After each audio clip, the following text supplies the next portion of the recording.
नमस्कार मित्रांनो, आजच्या दिनविशेषमध्ये नाना फडणवीसांची माहिती पाहूया। 13 मार्च 1800 रोजी नाना फडणवीसांचे निधन झाले। त्यांचे खरे नाव बालाजी जनार्दन भानू असे होते। ते एक अतिशय हुशार आणि प्रभावशाली मराठा मंत्री होते।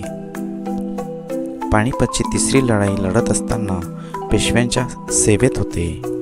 रघुनाथरावांचे पेशवे होण्याचे सर्व प्रयत्न नाना फडणवीसांनी हाणून पाडले होते।